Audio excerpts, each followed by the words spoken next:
look at me now, some ugly old man, but I'm very happy, happier than I've ever been, more satisfied than I've ever been.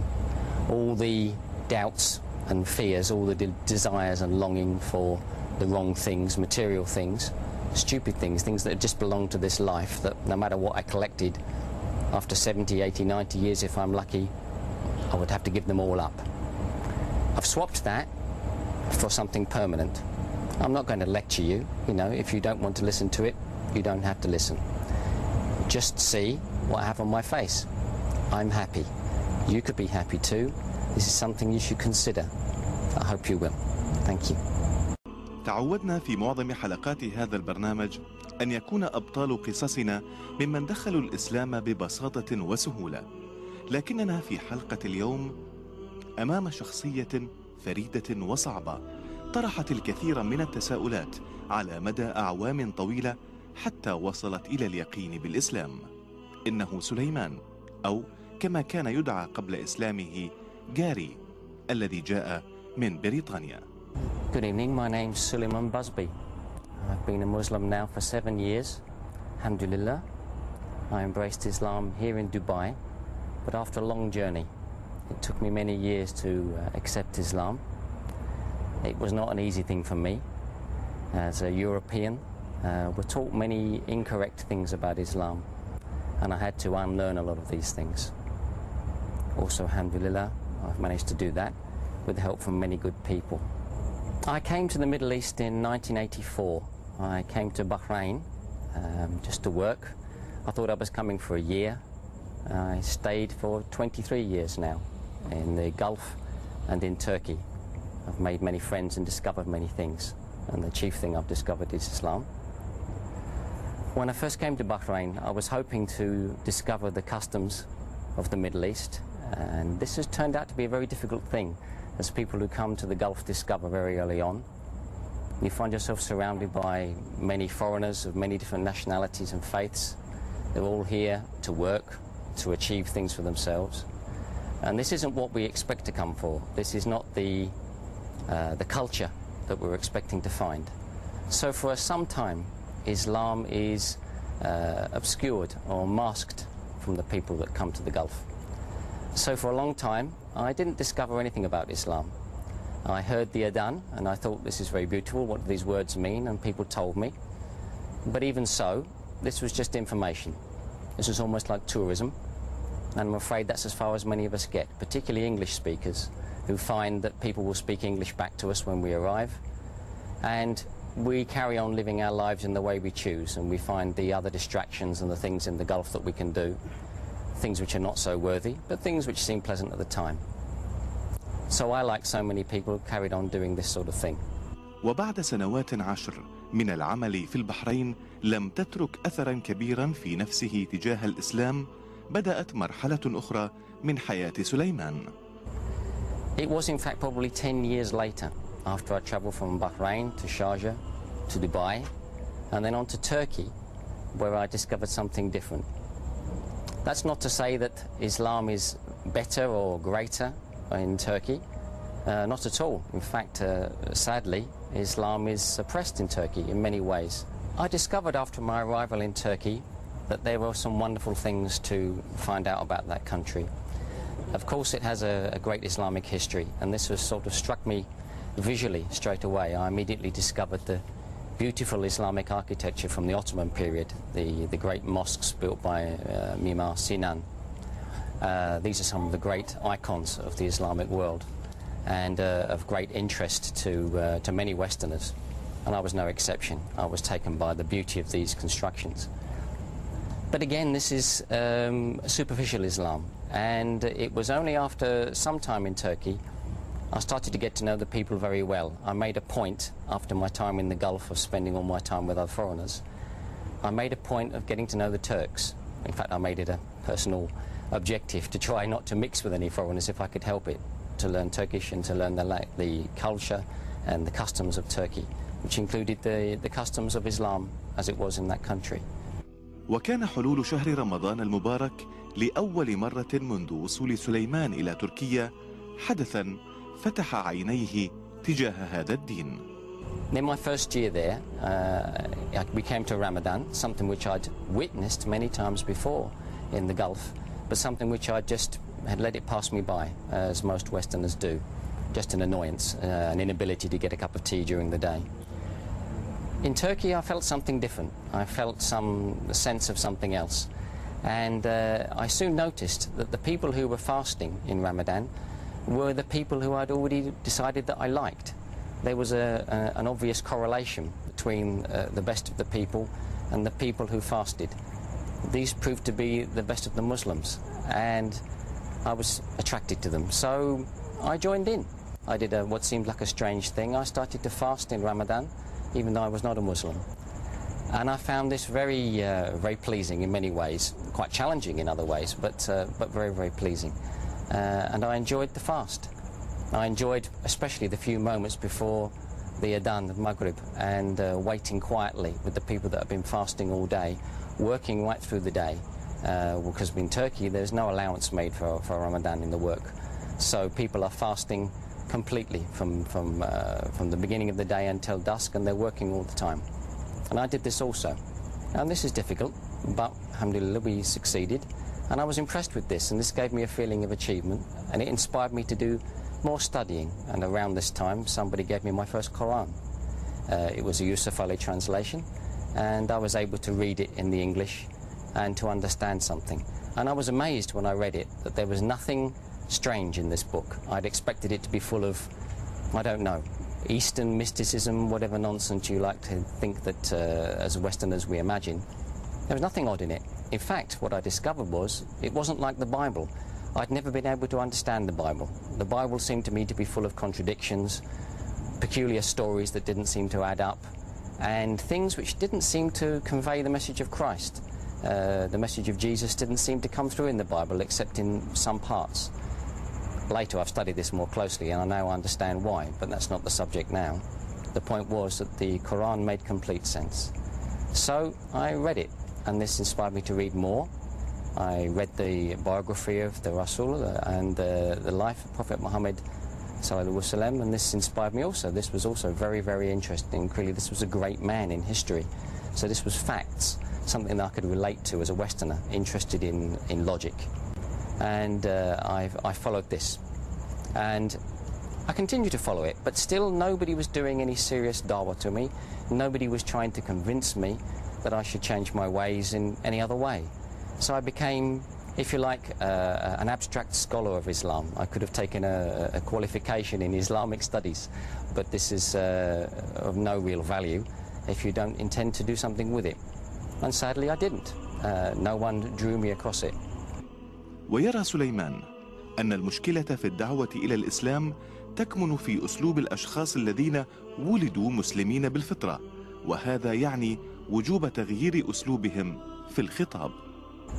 The example I've given about this to friends over the years is that the problem for someone who may wish to embrace Islam, if they are mixing with or being given dawah by born Muslims, is the analogy of the man standing by the river. And I'll use this story, if I may, something I made up, but it seems to stick in my mind and many people seem to understand it. If you're born in a country on one side of a river, and that river is wide and it's fast flowing and the water is deep, maybe it's cold, you're not inclined to jump into that river and cross it, no matter what the country looks like on the other side. And what I found as I studied more and more about Islam was I was looking across this river to another country, metaphorical country, the world of Islam, and I was attracted to it. It looked beautiful and it looked interesting and it seemed to be full of very nice people, but they were on the other side of this river. And when I shouted across to them saying, how do I get there, they could only say, we don't know. We were born here. We were always here. So how can we tell you? And it went on like this. I know many people that have managed to embrace Islam through the help of born Muslims. Alhamdulillah, this is wonderful, but it didn't work for me. I've got a stupid, questioning, logical mind which just demands lots and lots of questions and lots of answers. And if you're a born Muslim, you can't answer it. So, to follow my analogy, I had to wait until I could shout across the river and say, how did you get there? And a man shouted back, oh, I crossed over a bridge, it's just down the stream. I can show you where it is. Follow me. And I was able to follow in the path. ورغم كل هذه الإرهاصات في تركيا إلا أن الإسلام لم يدخل قلب سليمان حتى هذه اللحظة. ثم جاءت خطوة الانتقال إلى دولة الإمارات لتشكل مرحلة وخطوة جديدة في هذا الطريق. This is what happened to me when I came back to Dubai several years later after my time in Turkey, which had been instructive and which had led me towards Islam. But it wasn't until I came to Dubai and met suitable people that I was able to cross that bridge.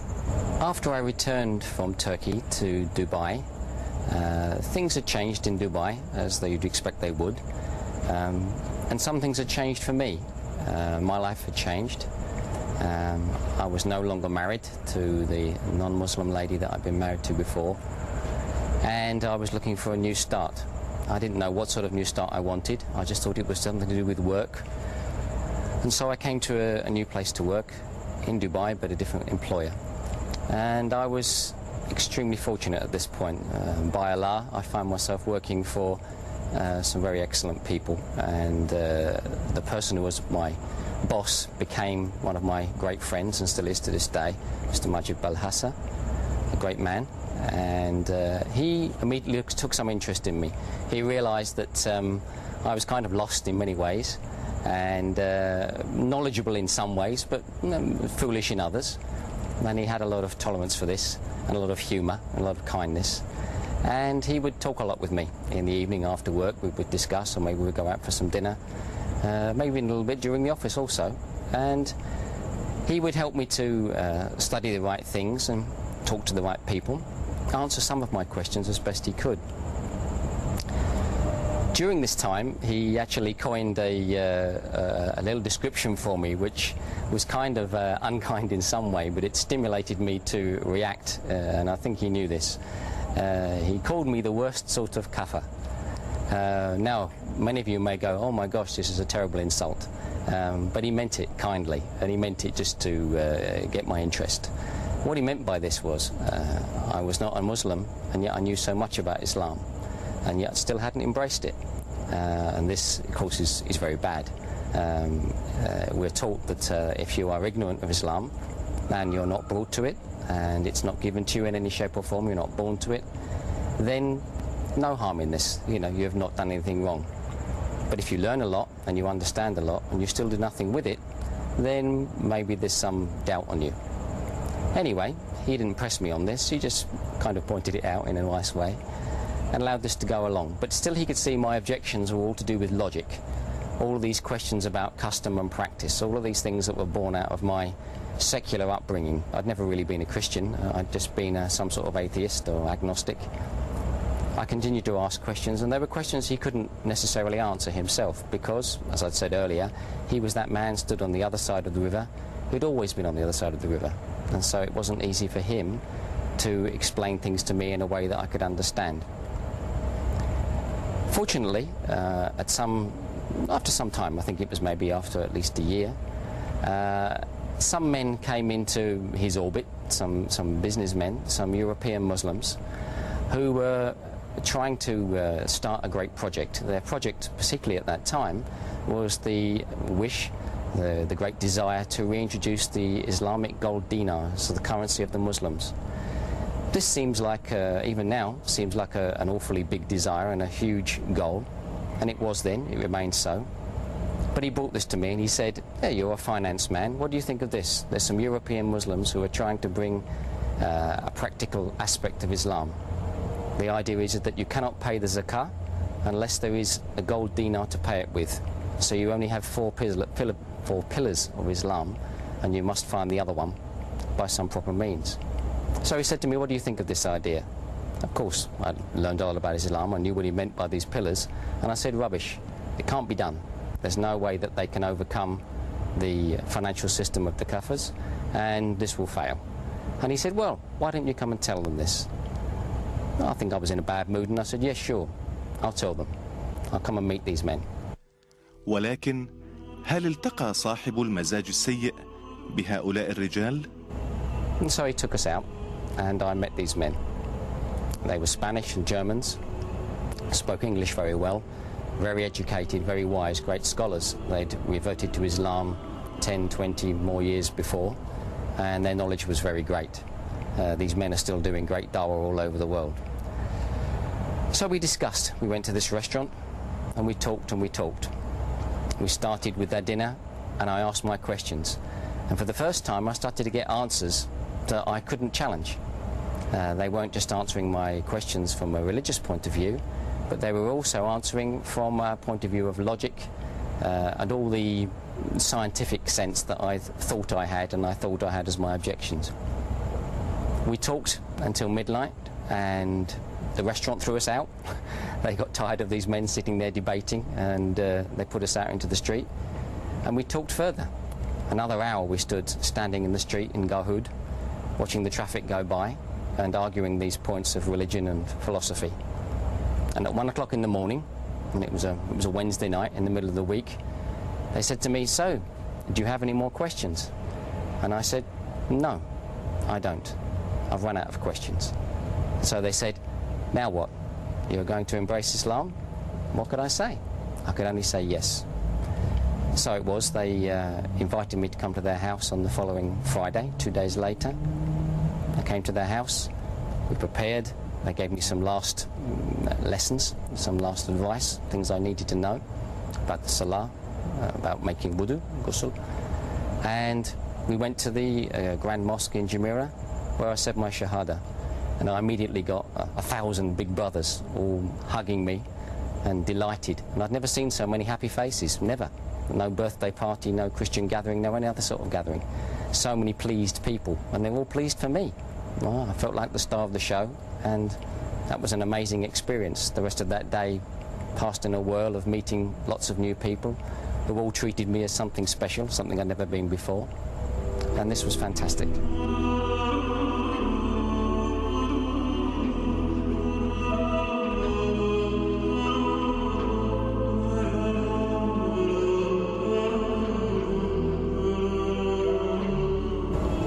So I had a great day. All of that Friday from the Jummah prayer onwards was a remarkable experience. I went to bed that night, I don't know, pleased but confused, I guess, and got up very early the next morning for the Fajr prayer, something I wasn't used to. And I got up every morning for the Fajr prayer thereafter, first going to the mosque that was nearby, where I'd met some people the day before, people I was comfortable with, and I spent every Fajr prayer for the next year, more or less, reading Quran in the mosque, still in English. Still I had no Arabic, but it was better than nothing, and it gave me something to start my day with, something to set me up.